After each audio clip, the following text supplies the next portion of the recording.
নমস্কাৰ সকলোকে মোৰ ৰিলেটেড ইউটিউব চেনেললৈ স্বাগতম জনাইছোঁ। মই আজি এই ভিডিঅ'টিত UDISE-টো যে স্কুলবিলাকত মেণ্ডেটৰী নাছিল বা 2025 চনৰ পৰা যে UDISE-টো মেণ্ডেটৰী হৈছে, এইটো মই আপোনালোকৰ আগত তথ্য সহকাৰে দেখুৱাম আৰু লগতে এই বিষয়টোৰ সন্দৰ্ভত আপোনালোকৰ লগত আলোচনা কৰিম। সেই সকলোৱে ভিডিঅ'টি স্কিপ নকৰাকৈ শেষলৈকে চাব আৰু যিসকল বন্ধু বান্ধৱে মোৰ এই চেনেলটোলৈ নতুনকৈ ভিজিট কৰিছে অনুগ্ৰহ কৰি চেনেলটো ছাবস্ক্ৰাইব কৰি ল'ব আৰু ভিডিঅ'টি যদি ভাল লাগে লাইক কমেণ্ট আৰু শ্বেয়াৰ কৰিবলৈ নাপাহৰিব। আপোনালোকে হয়তো জানে 5500 LPUP শিক্ষক নিযুক্তিত NIS প্ৰাৰ্থীসকলৰ পৰা বিদ্যালয়ত কৰ্মৰত শিক্ষক হিচাপে 10টাকৈ প্ৰমাণ বিচৰা হৈছিল। তাৰ ভিতৰত কিন্তু UDISE-টো অন্যতম আৰু প্ৰধান হৈ পৰিছে। প্ৰায় 80 পৰা 90% DLED প্ৰাৰ্থীৰ UDISE ৰেকৰ্ডৰ সমস্যা। ই লাগিলে অটো জেনেৰেটে হওক নাইবা ডাইচ থকাৰ পিছতো ৰেকৰ্ডছটো আপলোড নকৰাই হওক, যাৰ বাবে আজি প্ৰাৰ্থীসকলৰ যোগ্যতা থকাৰ পিছতো আৰু কাটঅফে কভাৰ কৰাৰ পিছতো কিন্তু বঞ্চিত হ'ব লগা হৈছে। এতিয়া আহোঁ UDISE কি আৰু ই কেতিয়াৰ পৰা বাধ্যতামূলক। UDISE হৈছে 11 ডিজিট সংখ্যা, য'ত বৰ্তমান সময়ত ক্লাছ 9 ষ্টুডেণ্ট ৰেজিষ্ট্ৰেশ্যনৰ ক্ষেত্ৰত আৰু বৰ্তমান সময়ত এখন বিদ্যালয়ত কিমান ছাত্ৰ ছাত্ৰী আছে, কিমানে স্কুল এৰিছে আৰু কিমানজনে সেই বিদ্যালয়ত শিক্ষকতা কৰি আছে, এইবিলাক ডাটা অন্তৰ্ভুক্ত হৈ থাকে। আৰু এইটো বিশেষকৈ ভেঞ্চাৰ আৰু গভৰ্ণমেণ্ট স্কুলত প্ৰযোজ্য হয়। আজিকালি অৱশ্যে প্ৰাইভেট স্কুলসমূহতো এইটো প্ৰযোজ্য হৈছে আৰু প্ৰযোজ্য হৈছে যদিও শিক্ষকৰ ডাটাবিলাক বছৰি সলনি হৈ থাকে প্ৰাইভেট স্কুলবিলাকত, আৰু বহু শিক্ষকৰ ডাটা প্ৰাইভেট স্কুলবিলাকত কিন্তু আপলোড দিয়াই নহয়। কাৰণ প্ৰাইভেট স্কুল এখনত এজন শিক্ষকে একেৰাহে কিন্তু কাম নকৰে বা কাম কৰি নাথাকে আৰু নিজৰ পচন্দ অনুসৰি নাইবা মাহিলী যিটো পাৰিশ্ৰমিক সেইটো বেছি পোৱাৰ আশাতে হওক, তেনেকৈ কিন্তু শিক্ষকসকলে ঘনাই বিদ্যালয়সমূহ সলনি কৰি থাকে আৰু তাত সেই বিদ্যালয়সমূহত কিন্তু কোনো বাধ্যবাধকতাও নাথাকে। এতিয়া UDISE-টো যে মেণ্ডেটৰী হৈছে, এই কথাটো সকলোৱে এবাৰ জনাটো প্ৰয়োজন আছে। আৰু এই UDISE-টো যে মেণ্ডেটৰী হৈছে 2025 পৰাহে এই কথাটো আমি তথ্য সহকাৰে আমি গম পাইছোঁ। 2017 চনৰ আগত কিন্তু মেণ্ডেটৰী নাছিলে। মেণ্ডেটৰী থকাহেঁতেন এতিয়া বহু UDISE নথকা বিদ্যালয়ৰ পৰা কোনোৱে কিন্তু NIS-ত ডিলেট কৰিব নোৱাৰিলেহেঁতেন। আৰু মেণ্ডেটৰী নাছিল বাবে NIS-এ ওৱান টাইম ডাইচ কোড এটা প্ৰভাইড কৰিছিল সেইখিনি সময়ত।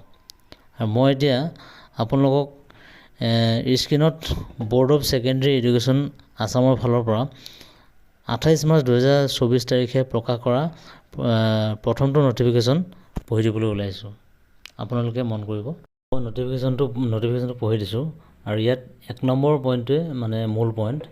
Notification it is for information of all concern school affiliated to board of secondary education Assam date in regard to the online registration of class 9 students for the year 2024 following modification addition are made in the previous notification of this office Vietnam Seva/X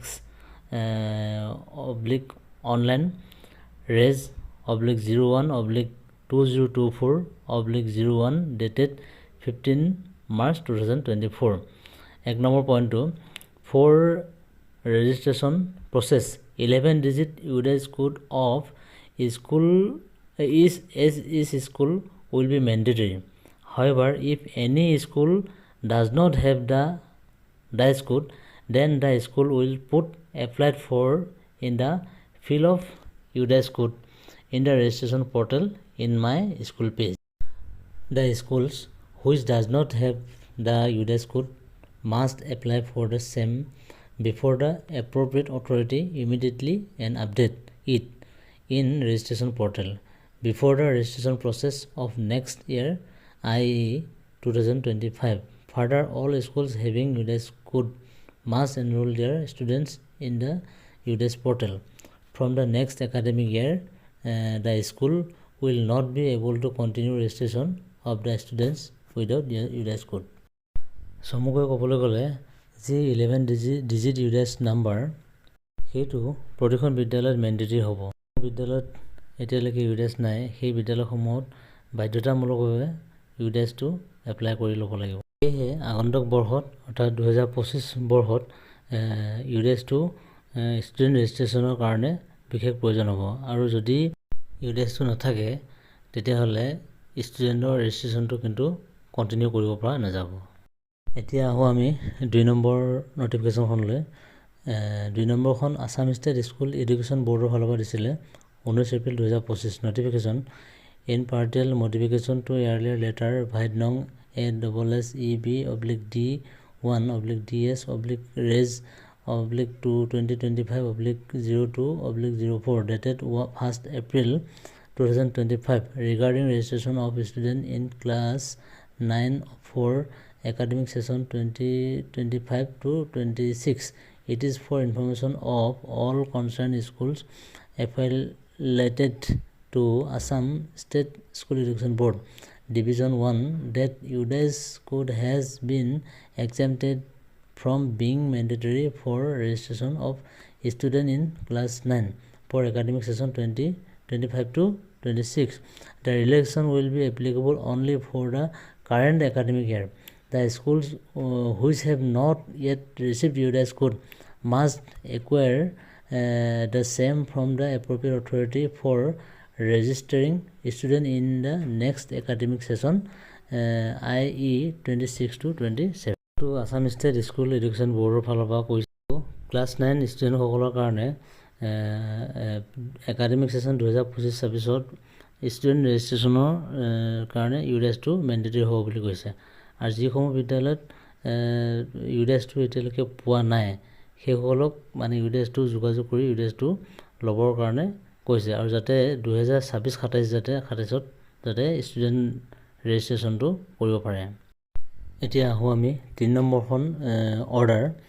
এইখন government of Assam department of school এডুকেশ্যনৰ ফালৰ পৰা দিছে আৰু এইখন LPৰ পৰা একেবাৰে higher ছেকেণ্ডেৰীলৈকে দিছে। Order E664256/2 whereas it is mandatory for all government provincialized other schools under the government and private schools of all levels starting from lower primary, upper primary, high school up to higher secondary school in the state of Assam shall mandatory have the UDISE code under all circumstances without any exception.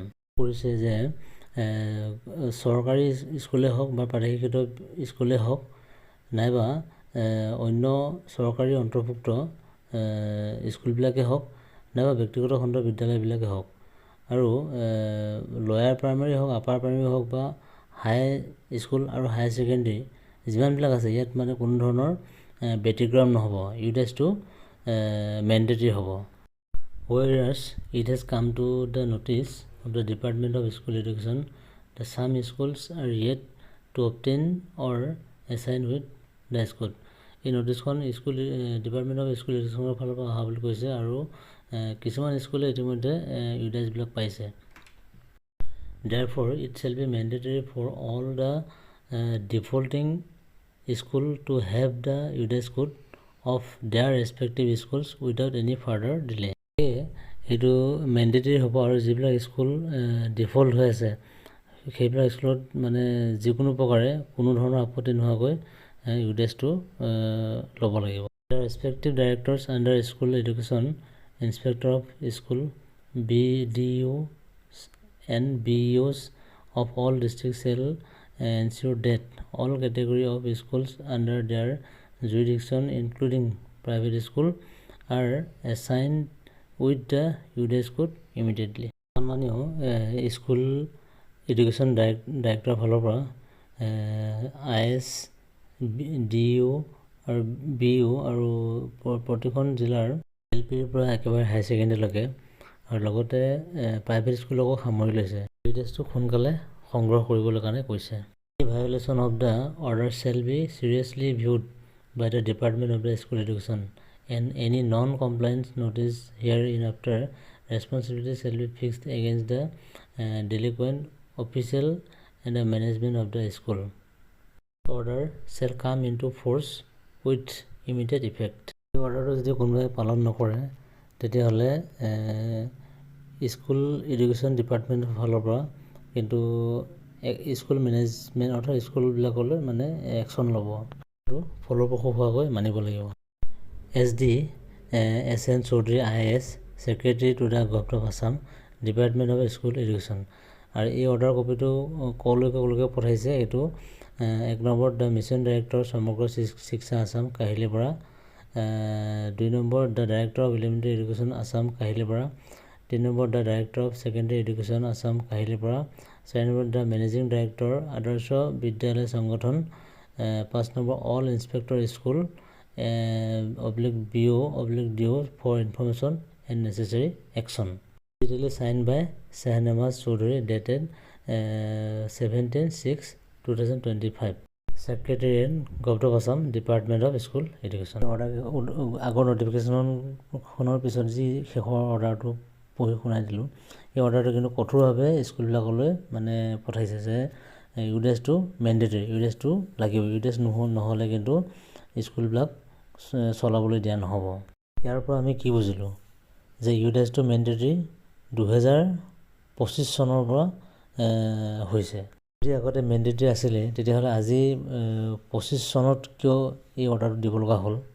আমি এটা কথাই ক'ব পাৰোঁ যে UDISE পোৱা নোপোৱা বা থকা নথকা ক্ষেত্ৰত সেই সময়ত বিদ্যালয়ত প্ৰাইভেট বিদ্যালয়ত কৰ্মৰত শিশুসকল কোনো জগৰীয়া হ'ব নোৱাৰে আৰু এই সময়ত প্ৰাইভেট স্কুলবিলাকত UDISE বাধ্যতামূলক নাছিলেই। সেয়ে চৰকাৰ তথা শিক্ষা বিভাগলৈ অনুৰোধ, যিটো UDISE ইনচাৰ্জ প্ৰফেচৰে NIS পাৰ্টিসকলৰ পৰা বিচাৰিছে সেইটো ৰিমুভ কৰিব লাগে আৰু বাকী ডকুমেণ্টছখিনি বাধ্যতামূলক নকৰাকৈ যোগ্য NIS পাৰ্টিসকলক নিযুক্তি দিব লাগে। এইখিনিকে কৈ মই ভিডিঅ'টি সামৰিবলৈ ওলাইছোঁ আৰু যিসকল দৰ্শকে ভিডিঅ'টি আৰম্ভণিৰ পৰা শেষলৈকে স্কিপ নকৰাকৈ চালে তেখেতসকলে মোৰ ফালৰ পৰা ধন্যবাদ জনালোঁ। আৰু এতিয়াও যদি মোৰ চেনেলটো ছাবস্ক্ৰাইব কৰা নাই তেনেহ'লে প্লিজ ছাবস্ক্ৰাইব কৰি ল'ব। ধন্যবাদ।